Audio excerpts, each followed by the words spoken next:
Good afternoon again, Colonel Stan here. Today we're going to be sharing another recipe that one of our loyal customers sent to us, and you can get an idea, some other ideas how you can use this spice. Today we're going to make a beer can chicken, or a beer can chicken, and we'll show you how we do it. Once again, we'll be using Colonel Stan's secret spice, and we've made a concoction here, a combination of 2 parts spice, 1 part brown sugar. I hate to dilute my product, but it helps give this bird a lot of color. Start off with, we're going to add a good tablespoon or so to the inside of the bird. I like to shake it around. And even put some in the neck cavity. Now we're going to go ahead and coat the outside. What I like to do is pour a little olive oil into my large bowl here. Add the remaining spice. And roll the bird around in there. Roll him around. Coat him up good. Or her good, whatever the case may be. That's the goal. We've got to get her coated. Okay. We'll move to the rack after that. The customer that called us and gave us this recipe actually used a beer. But you could use apple juice, a soda. Today we're going to use a diet soda just because it's the only thing convenient. But once we've done, like we showed you, by coating the bird, we set it on the can, and this has the rack. You don't need the rack. A lot of times I don't use it, just I happen to have it with me today. So that's what we're going to use here. We're going to set this on the grill. Okay. As you can see, we're again using my perforated wok here that I seem to like so much. We're going to be adding some vegetable to it later on, and it works out pretty nice. At this point, I want you just to be advised, I'm going to add a couple more charcoal lumps to either side. I started off with 30 briquettes to give us a good hot fire. You'll see what we're going to do with this this perforated wok later. It turns into some fun, thanks to some of our loyal customers. Thanks again. Okay, it's been about 30 minutes now. As you can see, it's coming along just nicely. This is an opportunity to add 3 or 4 more briquettes on either side. A big bird like this takes quite a while. It's going to be an hour and a half or an hour and 45 minutes to get it fully cooked. We're striving for an internal temperature of 180 degrees, and at the rate we're going, we'll be there. One other important point I wanted to bring out, we now offer our spice in a 30-ounce size, both of which are available at your favorite retailers. If they don't have it and you want it, have them contact me. We'd be more than happy to put it on their shelves. Incidentally, we're also gluten-free. Not that we haven't been all along, but we tested and we are gluten-free. So let's keep an eye on our bird. Stay tuned. Well, here we are. We're just about finished. Bird's coming along. We have a little treat to add to it right at the end. We're going to throw some vegetables in this wok. Like maybe you've seen some of my earlier videos where we made just a vegetable medley. Well, now we've got this set up. One of our customers made us aware of it.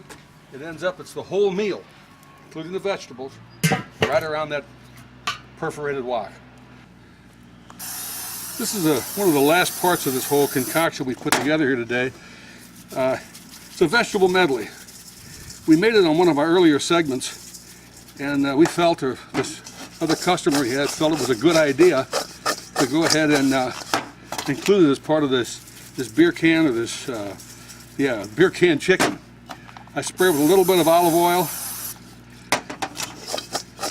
We're going to take and position this around our bird just as it finishes up, because it won't take long. We like these vegetables to be crispy. Those are pretty. Okay, as you can see, our bird's coming right along. We inserted a thermometer and we're at 185 degrees right now. 180 is really neat. It'll dry out after that, but that vegetable medley we put together, now is when we add it, because they'll only take about 15 or 20 minutes.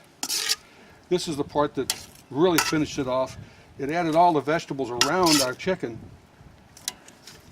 to make it a complete meal right here in front of you.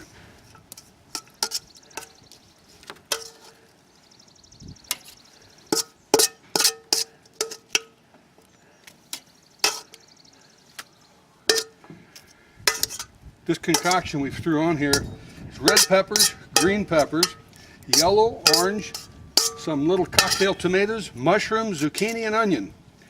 We're going to wait a couple minutes and we're going to put some potatoes on there that are already cooked and sliced. Let them just warm up a little bit. But for now, we're looking good. And if you've been keeping up with the clock, you can see we've been at this for a little over 2 hours. But I think we got a pretty good looking product here, and we're just about ready to wrap it up. Well, I think our vegetables are coming along, as you can tell. We like them kind of crispy. But the potatoes are already cooked. All they're going to do is warm up a little bit. This was a can of sliced potatoes. You can pick them up just anywhere. That gives you your starch with your meal. This is a complete meal on the grill, sent in by one of our loyal customers that use our product, use it all the time, and it's a concoction they came up with. I think it's rather pretty, don't you? Well, I think it's about time to eat. We finished up here, and the one thing I can caution you is to, if you get an opportunity, to puncture the can and let any of the remaining fluid drip out, because it's very hot. It's draining right now. It only takes a minute or two. I was able to puncture it with a fork a couple times.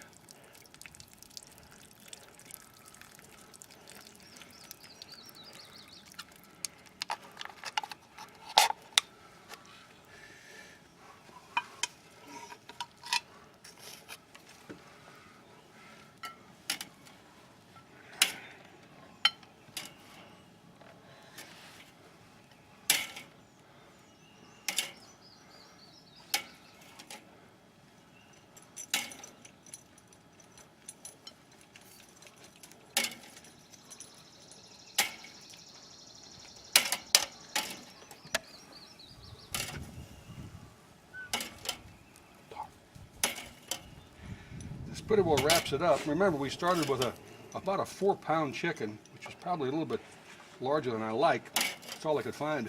And it should only take about an hour and a half to 2 hours. But given the fact it's a little bit larger, we let it go a little longer. It just makes everybody a little hungrier. The motto at our house is feed them late. They'll eat anything and everything. What do you think of that? Looks good, Colonel. Thank you. It's time to eat.